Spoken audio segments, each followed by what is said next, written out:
Okay, good. I'm going to be very short. I know you're here to see Jakob, not me, but just a couple of words of introduction. First, it's my pleasure to welcome Jakob to Google. It's not his first time here. He actually was on the Google initial board, advisory board years and years ago, and was one of the original early consultants at Google. So he's actually returning. Jakob is, I think, arguably the world's foremost expert on usability right now. He wrote a book last fall called Mobile Usability, and I think there's some copies in the back that if you are interested, some are free and you can buy them as well if you'd like. Jakob has a PhD from the Technical Institute of Denmark. He's worked at Velcor, Sun, IBM, and now is at his own company with Don Nielsen Norman Group. One interesting thing that I found when I joined Google a few years ago was we were over in 42, and the design group was centralized at that point. And there was a picture of Jakob on the wall, kind of in an angelic pose. And underneath it, it said, WWJD. And under that, in case you didn't understand, what it said was, what would Jakob do? So it's kind of a little bit of an irreverent play on Jakob's influence at Google and the field of usability. So please help me welcome Jakob to the stage.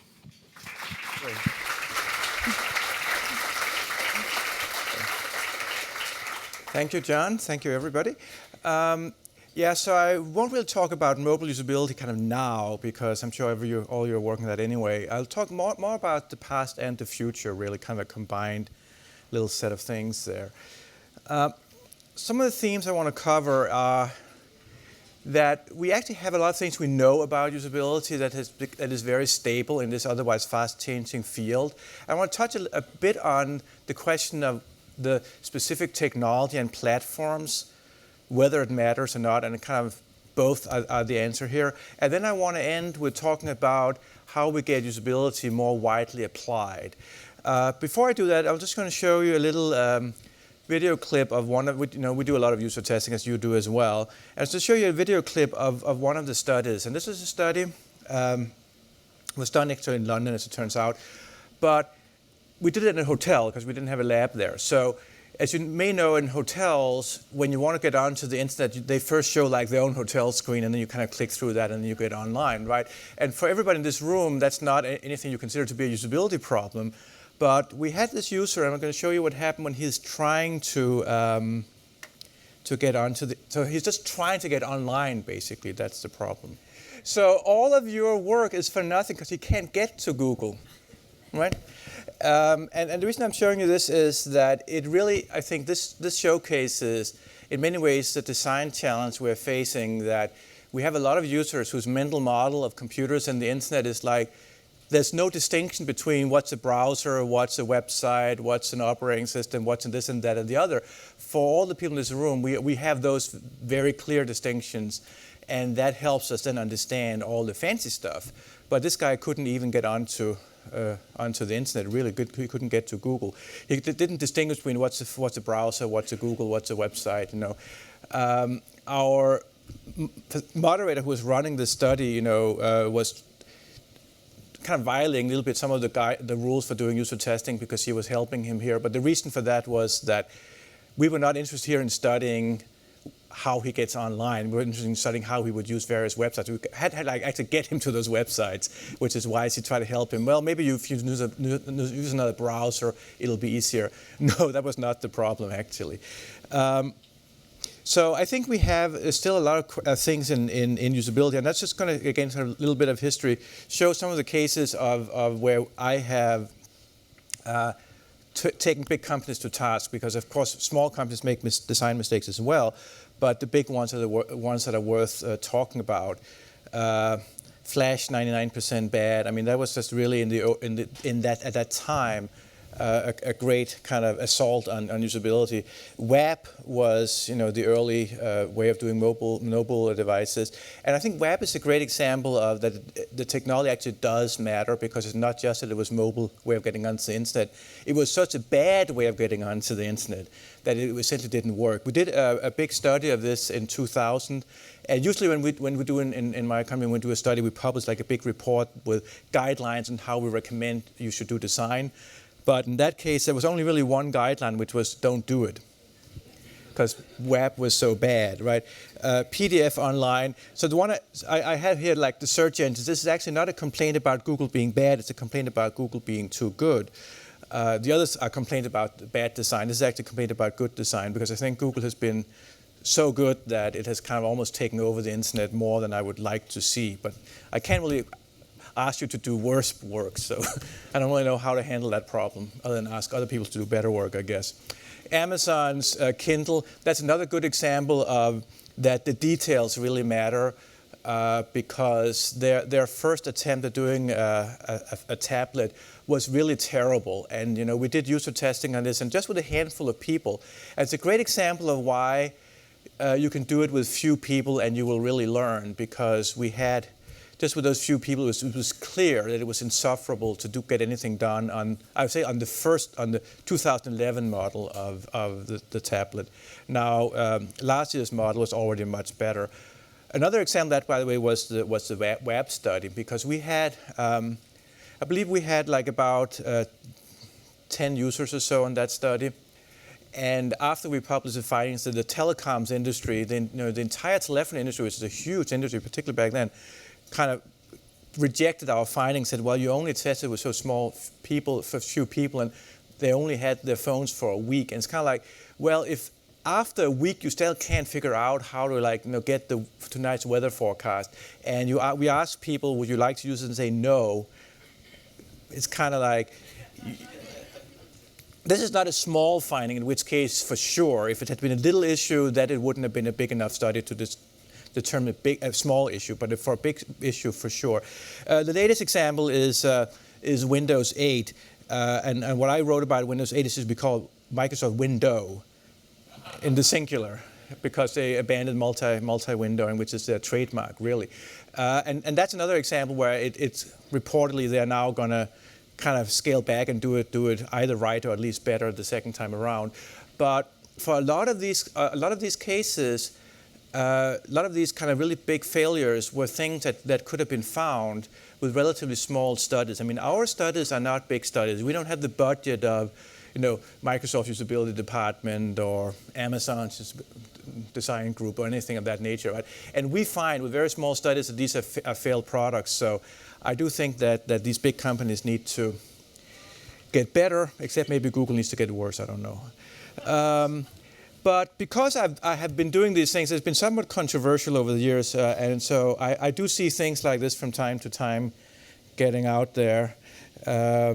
This one I kind of like better. This is when I did this talk with Don Norman, and it's like, I feel like the Rebel Alliance, trying to make things better for the people.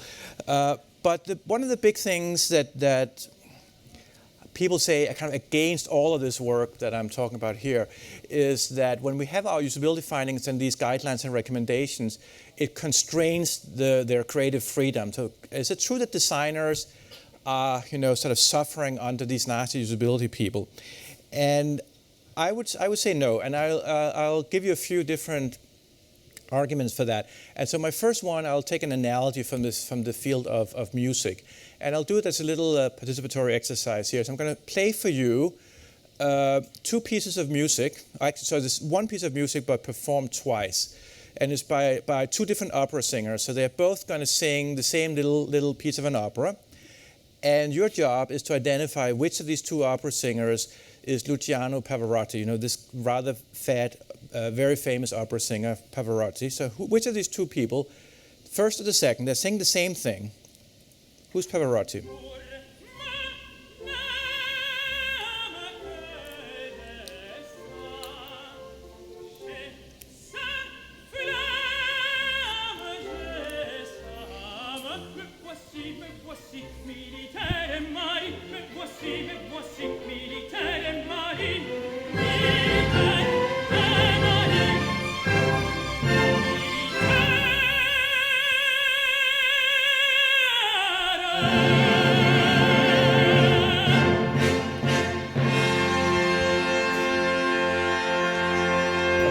exact same thing, second singer.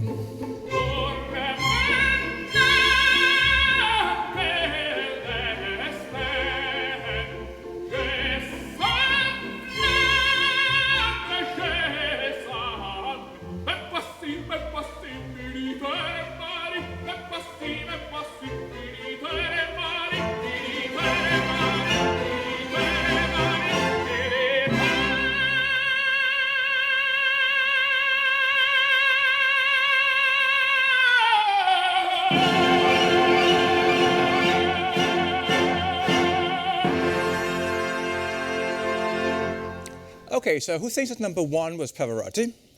We have 5% of the audience. Who thinks number 2 was Pavarotti? And we have 80% of the audience, and the last 15% have no opinion. Okay, so the majority was right, which means that you guys are all big opera fans. Well done. But it's clear, in this example, it's clear that there's a difference, and the first guy was a great singer too, but there's still a difference between the singers. And this is a very constrained design problem to create this operatic performance, because every single note they're singing was written more than 100 years ago. Every word they're singing was written more than 100 years ago, and yet there's plenty of creativity left in the performance. And design is not nearly that constrained, you know. And what we're doing in usability is we're documenting the facts of the world, which is how things really work. And so as an example, another example, let's see if I have a pen here. I have a pen. So here I have a pen. And since I'm actually giving a lecture now, I don't really need a pen. So therefore, I'm just going to leave my pen here. You see the pen, right? I'm going to leave it there. And maybe later, I think maybe I do need my pen anyway. So I'll go and get my pen. And do you remember where to leave my pen? I left it here, I swear. So this is bad. I'll leave my pen here. This is why I want my pen. Now I'm very annoyed with Sir Isaac Newton. Why did Newton come up with this stupid law of gravity that causes my pen to not be where I want it? Right? Well, that's clearly the wrong reaction. It's not Newton's fault that things fall to the ground. It's not my fault that people have trouble using certain websites. It's because that's the way people are. And so, in my view, usability constrains design in one way, which is that it reveals the facts of the world, which is the fact of the users. And users are very different than you guys. Users are like the first guy we saw in the video. And that's how it is. And they are like that whether or not we show the video clips. They are like that anyway. And you've got to design for the way people actually are. And so that's really what I'm trying to kind of get through is those issues. And we have a lot of things we have learned over the years about usability. There's also things that are not unchangeable facts. I think that so let me show another example to demonstrate that. So what am I doing now? Anybody knows what I'm doing now? You're being very literal here. I'm guarding against evil spirits. If you've ever been to the British Museum, you will have seen this. This is the gesture for guarding against evil spirits. But you don't have to go to the British Museum. You can also go to the Louvre in Paris, and you'll see that as well. There's, in fact, endless of these monuments that show this guarding against evil spirits. When you hold up like this, it's guarding against evil spirits. So this was universally accepted, at least in Syria, 3,000 years ago. And today, I think nobody knew, right? So in that sense, that's kind of like, well, can we use this icon? Well, if it's universally known, yes, I can use the pine cone gesture to make you feel I'm guarding you against evil spirits. On the other hand, there's no inherent reason why that should be so. That can easily change over time. And a great example of that in the web world is whether blue indicates clickability. There's no real inherent reason blue should mean click here. For a long time it did, because that was the way all websites worked. And today it's one of the ways. It's probably still, marginally speaking, the best way, but there's not a big thing there, specifically in blue. On the other hand, a lot of other things are pretty long-lasting and universal. So for example, if you have a big head, you're probably an important guy, right? And that's many thousand years ago, and we can still see the same thing today. Or you want to give people an idea of what's ahead, which we sometimes call information send before people go there. So this is a photo from the Las Vegas airport. It's very useful, very good usability to have things like that. And those are more universal, or that complexity is inherently more difficult to use. So I have both these two kitchen timers, but the one with the big numbers I can read without glasses, and it's easier to set it. And how often do you really need to keep track of like 3 different rows at the same time? It's not nearly as useful, right? So I think a lot of these things we have found over the years really do still matter. Another example that a lot of people have been kind of rejecting is concept of banner blindness, but we keep finding it again and again. So to the right are some examples for some eye tracking studies, and I put in these little boxes to indicate where the ads are, and you see no fixations there. To the left, on the other hand, I have an example from one of the first studies we did. I don't know is it annoying enough yet? I had a little running car there. So in that study, we asked people to find out about delivery information on this Flowers website, and nobody could find it. This blinking delivery truck was on the screen at all times, and people couldn't find it. And it's because, if it looks like it was not an ad, it was in fact important delivery information, but if it looks like an ad, it'll be tuned out. And this is just a learned behavior that keeps being like that. I'll show you another example because it's like really nice. We did a few years ago a study on the Ask website. How can you not notice that big red right in the middle of the page, right? But that's how it is, and I can show you. I can spend another 5 hours showing you more video clips of the same phenomenon. But it really are true. And so what I want to talk about, so therefore, that's why a lot of the technology issues don't matter as much as we think. I think there's a lot of tendency in our field to believe that because we move to a new platform, all the rules are different. Because we have, let's say, faster bandwidth, things change. So some things do change. That's very true. But a lot of them don't. And we are too enamored, I believe, with technology as opposed to these kind of really basic human factors phenomena. So I'm going to show you an example of that from one of my own very early work, just to show you how I make bad mistakes as well. So this is a study I did in 1984.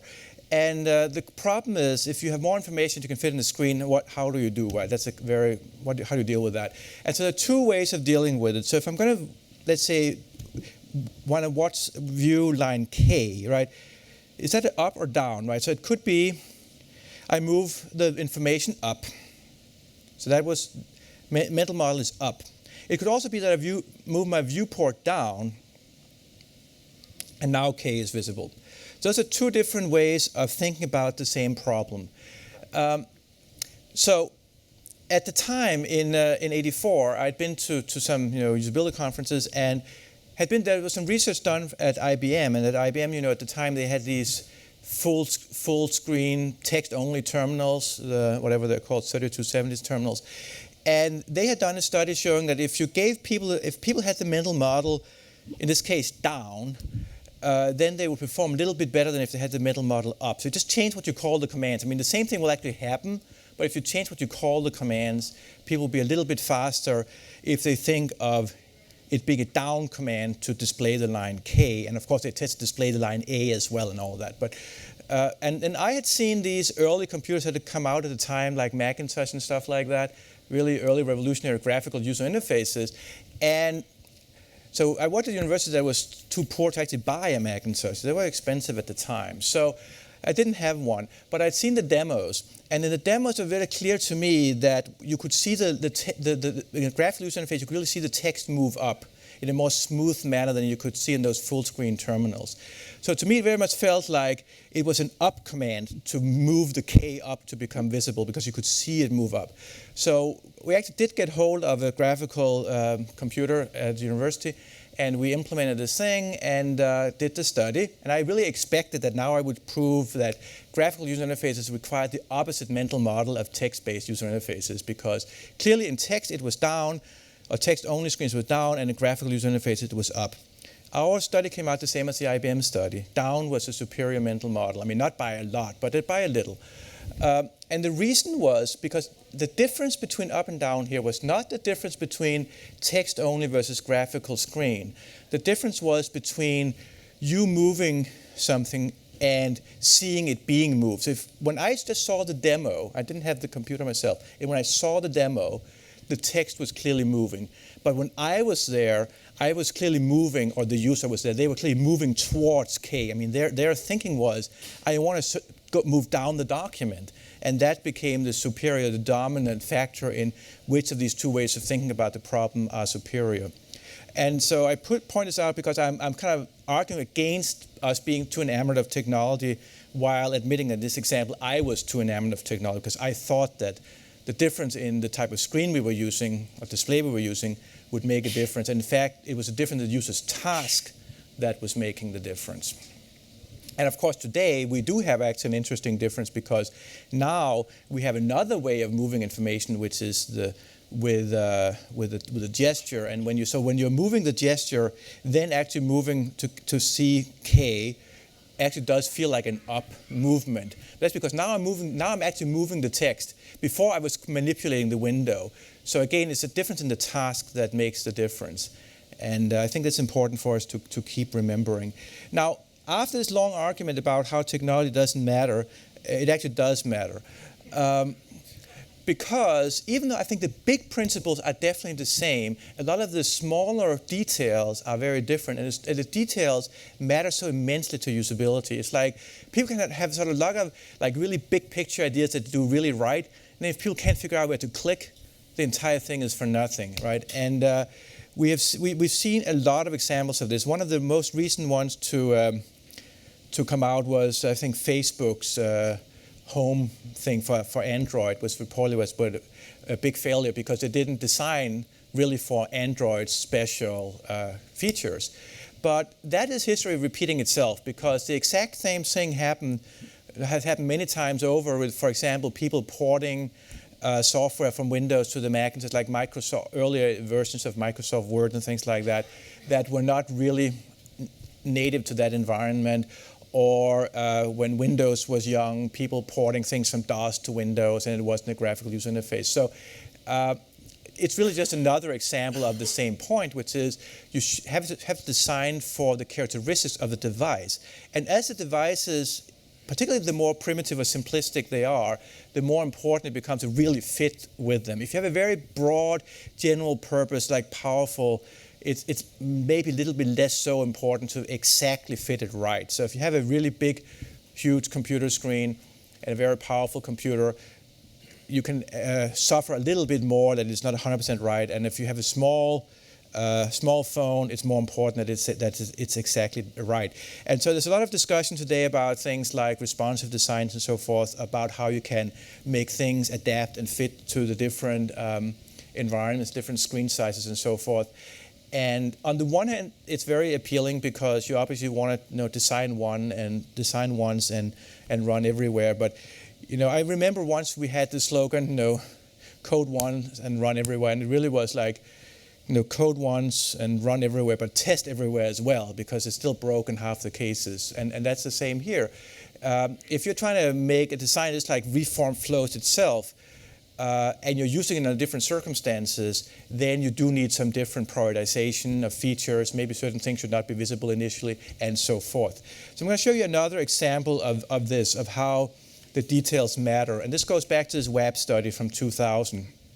So again, so this was considered to be an advanced mobile phone at the time. And you can see here that if we wanted to see the news, first we get a news screen up, then the upper left and upper right is we get a news menu. Then we click new or select news. Lower left is the menu of news headlines. We select one of these headlines. Let's say rail track says head-filled line not in good state. So then we get an article, lower right. What has actually happened is that over 4 screens we've gotten 2 lines of actual news, because they keep repeating the same things over and over again. Now, so for example, when we go from lower left to lower right, they repeat that headline that we just clicked on. Now, in traditional design guidelines for things like websites and so forth, for hypertext navigation and all that, the traditional guideline is to actually confirm the user's location, give them some navigational situation, and it confirms them what they just did. They know where they are. Also, things like excite latest news to top line as well is another example of navigational feedback or confirmation. So in that sense, they're following a lot of the guidelines that in 2000 we would have had for doing a website for a desktop computer. But for this small display, those guidelines should actually not be followed. You should follow other guidelines. Instead, that says really maximize amount of content you're giving to people when you have that small a screen. And interestingly enough, it may be that these type of findings we had back from that old study are kind of relevant again now with design for watches, because smaller screens are getting popular again. But my main point anyway is we really have to optimize for the device, the smaller device we get. So I want to talk now about how to broaden this out to more people, more companies, and of course it's nice that big companies like Google has great user research and great designers and everything, but we need more companies to do it. We need all 300 million websites to do well and all of that. So again, I want to reach back to history and give you an example here. So. This is from 1628. So if you go to Stockholm in Sweden today, you will see this ship here at the museum. It's an old warship, and it was built in 1628. So at the time, Sweden was at war with Poland, and the king decided that they had to have like a really big warship to fight the Poles. And so they built this ship that was the biggest ship they had ever built, biggest warship they ever built. And when it had been built, it was still sitting at the harbor, hadn't sailed yet. But the captain said, well, before we launch the ship, we should do a stability test on the ship. So you got all the sailors on deck, and you had them run back and forth. So they run to the one side of the deck, and all of them run to the other side of the deck. And they run back and forth. So as these guys run back and forth, the ship sort of starts leaning more and more, tilts and tilts and tilts. And so at this point of time, during the stability test, the admiral of the Swedish fleet comes on down to the harbor and sees what they're doing, and he says, orders the captain, stop that test. We're going to launch this ship now. So they launch set sail, they launch the ship, they sail out, and while they're in the middle of the harbor, a gust of wind comes and blows over the ship. It keels over, it sinks, and it sank in the middle of Stockholm harbor, which is why they recovered it, hundreds of years later, and it's in a museum now. But it never made it out of the harbor. It was that unstable a ship.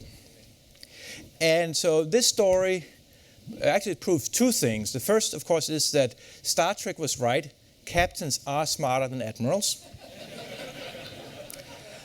But the second thing, more to our point, is that test before you launch, or your ship will sink.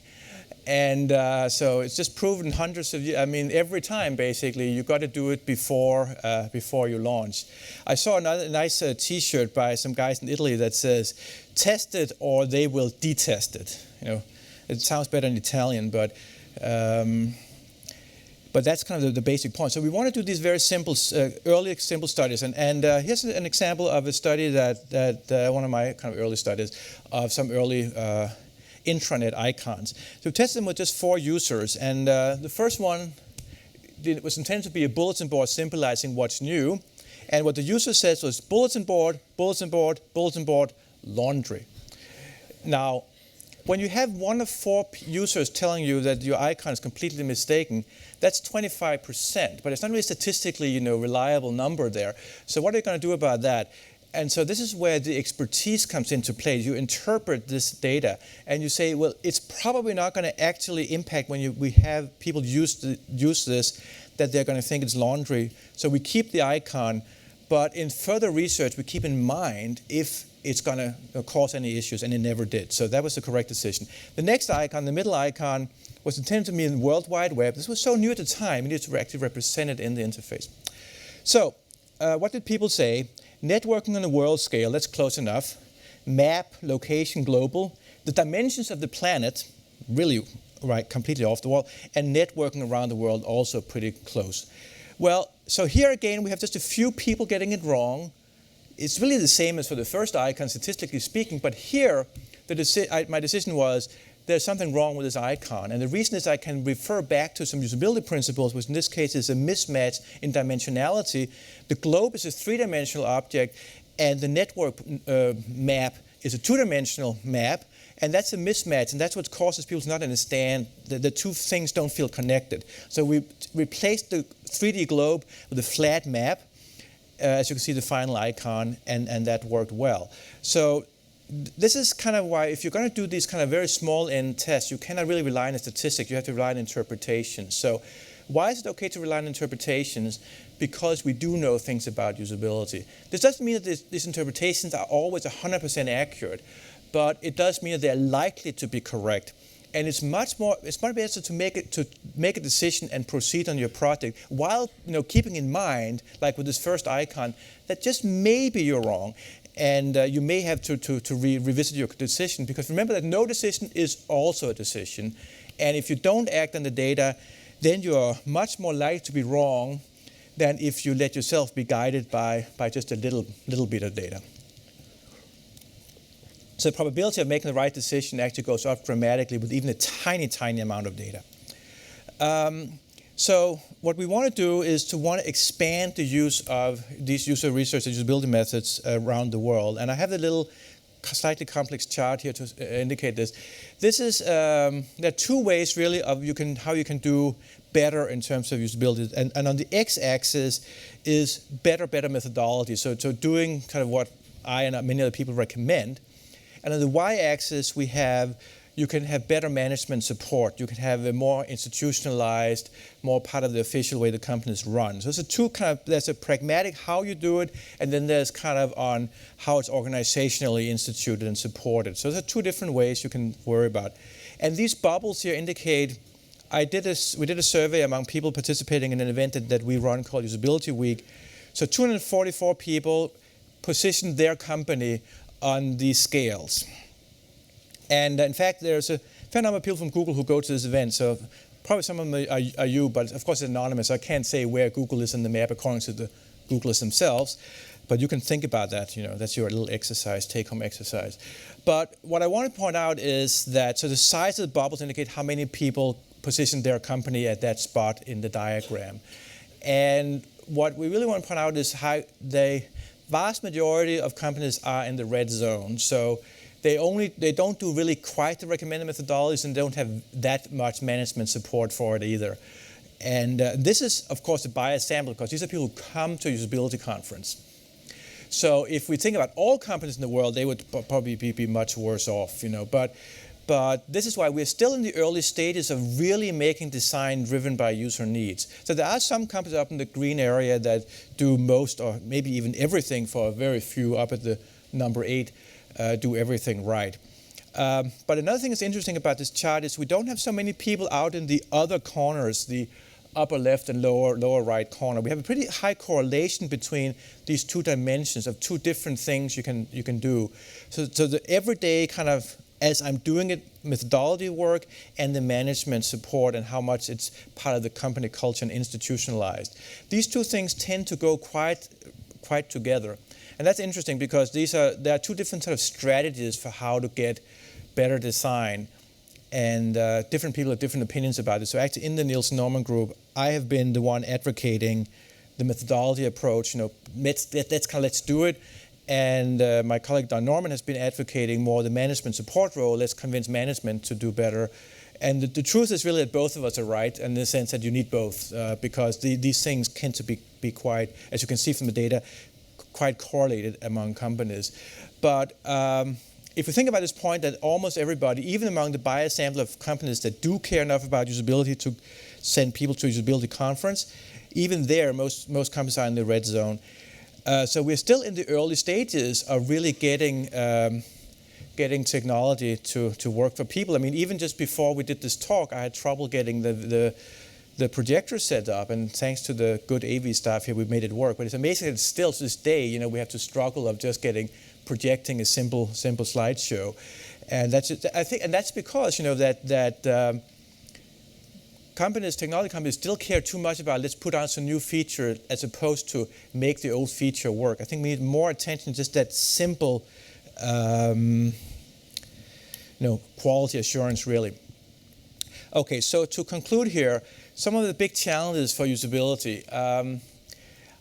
I think we need to have much more focus on productivity growth for knowledge workers. And so much of what we hear today is more about the fun or playful side of computers, which is also very important, admittedly, but we do live in a knowledge economy, and supporting essentially our type of work, but many other types of work as well, collaborative work, all this kind of more information processing work, we don't really have, I think, a good enough grasp on that. That is one of the big reasons that growth in the economy is really slowing down in all the advanced countries. Is we know how to make agriculture more productive for sure.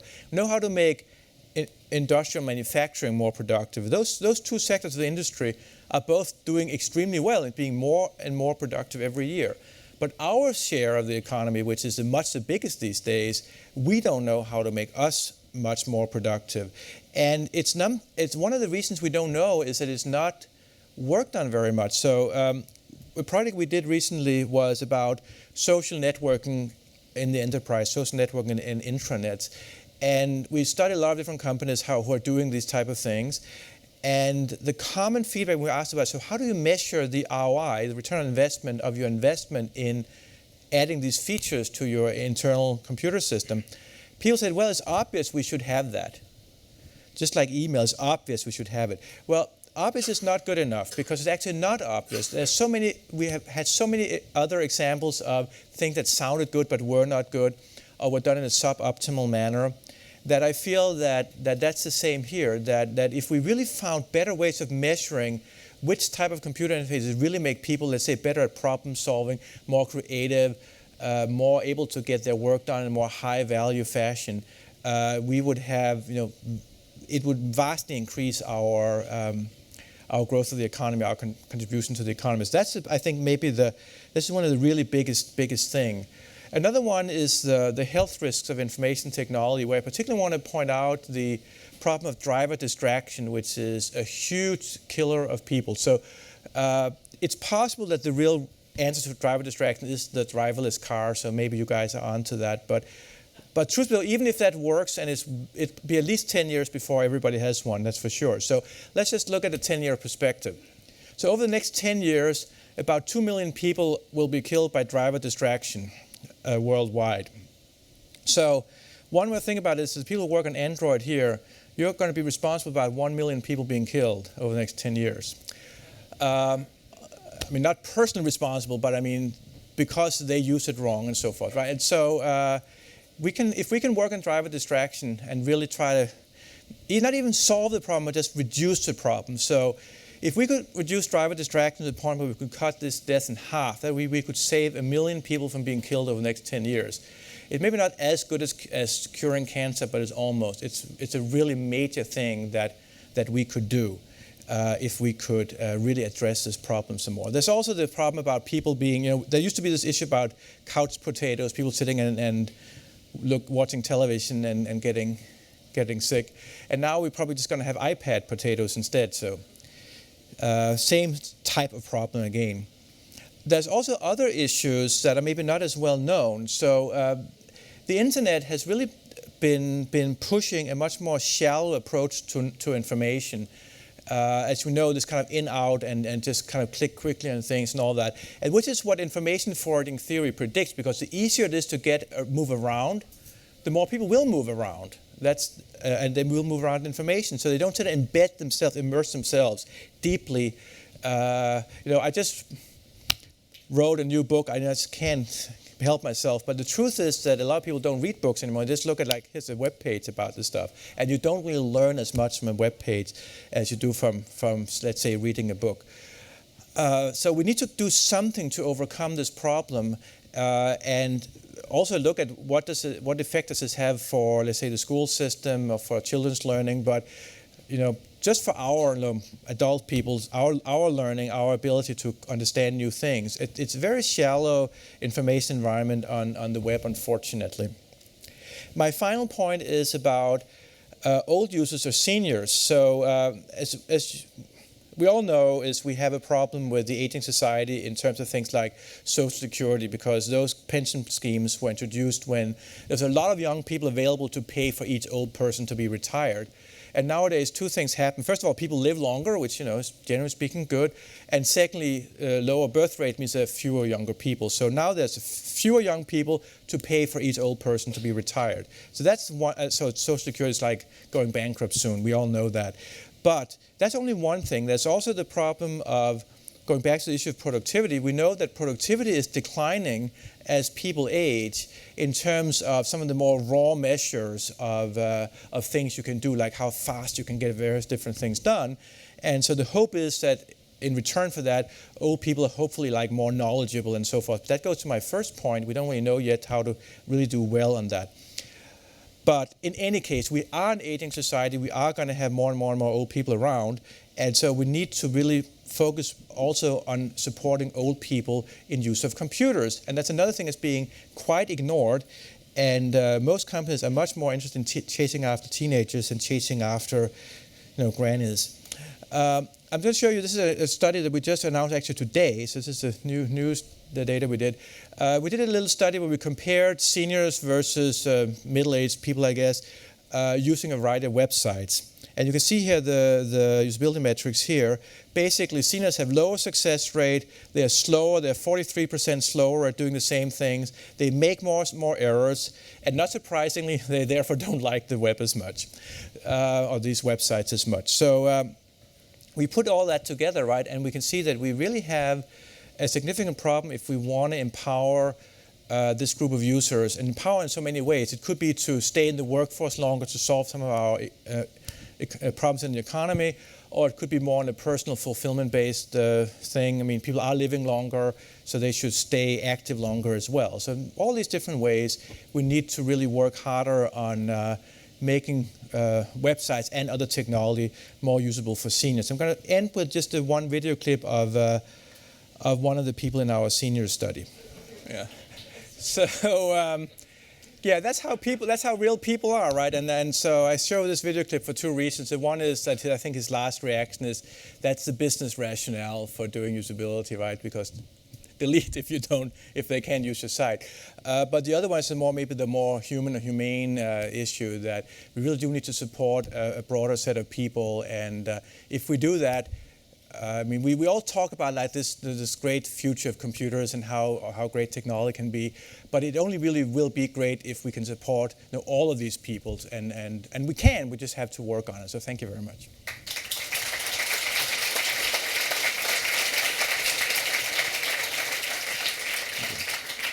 All right, I think we have about 10 minutes for questions. So we have a mic here, and we also have a Dory that you can post a question to, and let's take one from the Dory before we get somebody here. You've talked about this first one. How do you think about designing across devices such as mobile, tablet, laptop, glass, driverless cars, consistency versus unique tailored features? Yeah, I mean, I think it is a paradox, because as I said in my talk, it's like on the one hand, technology does not matter, on the other hand, it does, right? So I think you first have to find out what are the core user needs and try to make those consistent across the devices. But then you have to, on the other hand, adapt to the circumstances of the specific platform. Because if you don't do that, if it just kind of grates on people as they're using it on that platform, they will just not want to do it.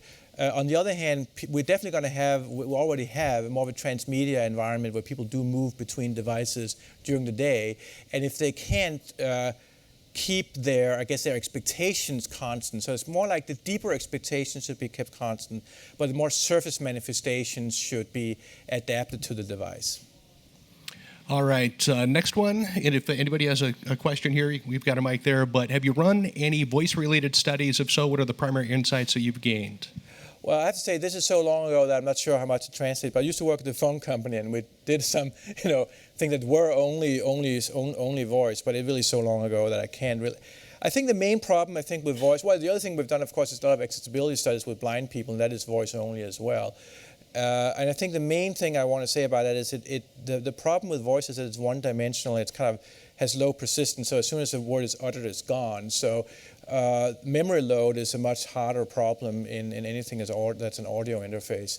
And so that's, again, goes back to this thing about you've got to design for the device. In this case, designed to really try to minimize memory load. But also, like, the word order becomes more important. Like, the thing that people should remember the most should be set last, which is more important in voice than if it's on a screen where they can kind of glance over everything almost equally.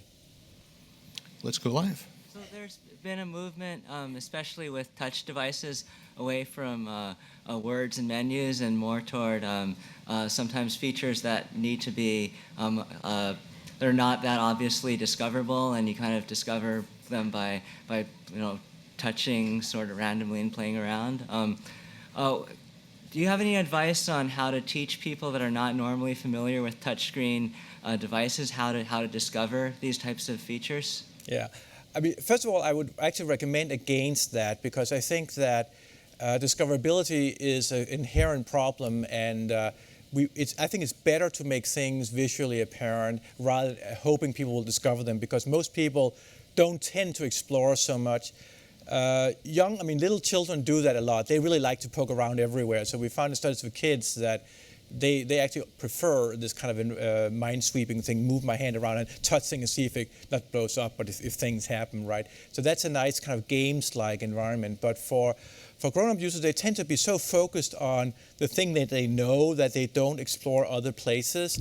You can do things like having little demo mode or reveal modes and some form of animations, but I think those are all almost like Band-Aid type of solutions. So I think anything that's a core feature, I really would encourage to still emphasize discoverability, because the majority of people don't like to spend their time playing with computers.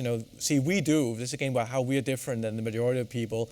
So the majority of people don't spend so much time exploring, and therefore they often will never explore these features. And actually, almost worse, sometimes they may discover them by mistake, not knowing what they have done. This is called accidental activation, which is a big problem in touchscreens, that you touch something by mistake, and if you didn't know what you touched, it comes almost like it literally is blowing up under you. So that's another kind of downside of that.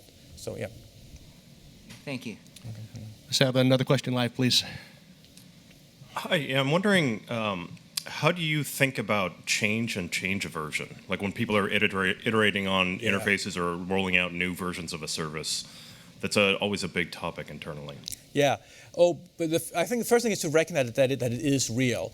And so, if you roll out something, you get a lot of nasty email. It's not because you did a bad job. It's because users just don't like change. So that's the first thing. Just kind of steel yourself. And I wouldn't say ignore that, but don't take it so seriously that there's a lot of criticism just when something new comes out.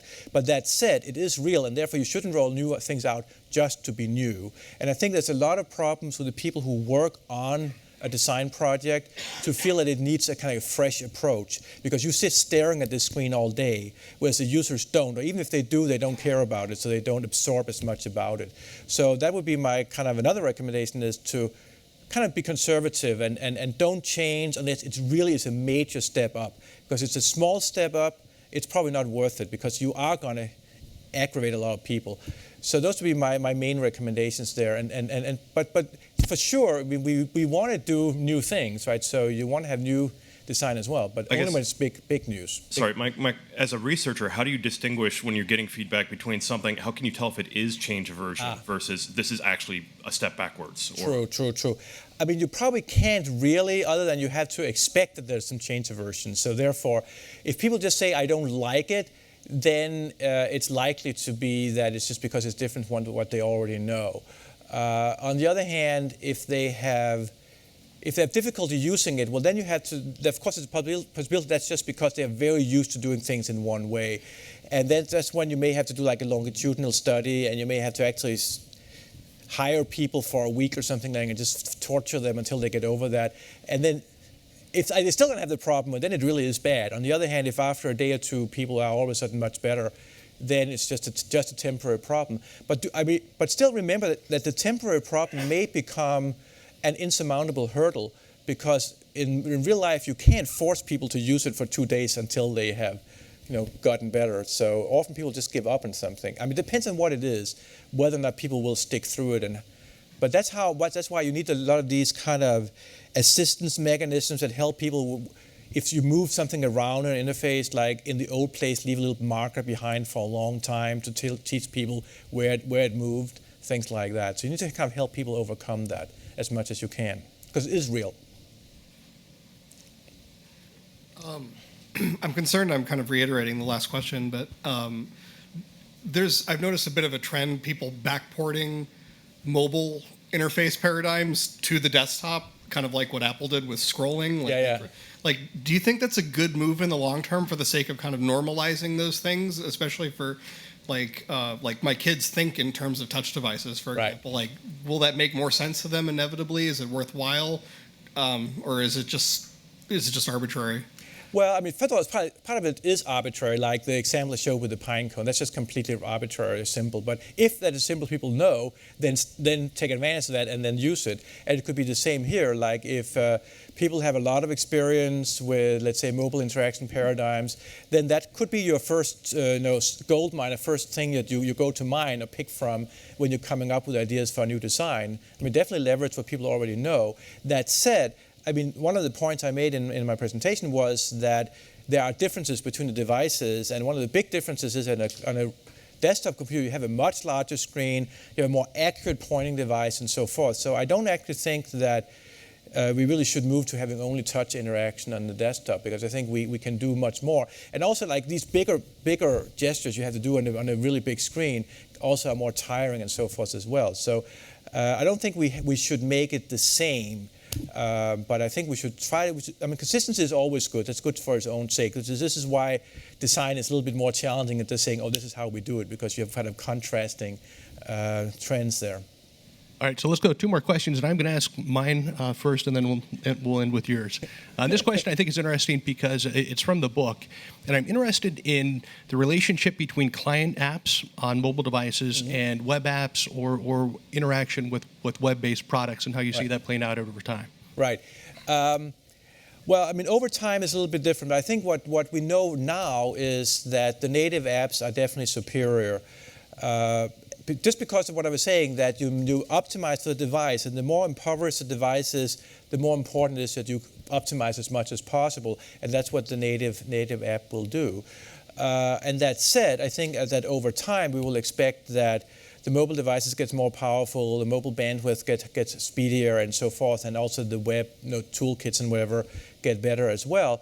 And so I would actually expect that this distinction will probably narrow and not be as big. And in 5 years from now, it may well be that a well-designed mobile website will be just as good or better than a native app. So it may not be something that one would want to invest in for the true long term, but I think for the short term, I would recommend.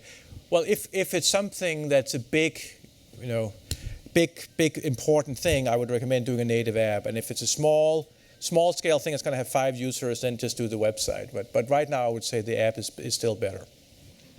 And our last question. Hi.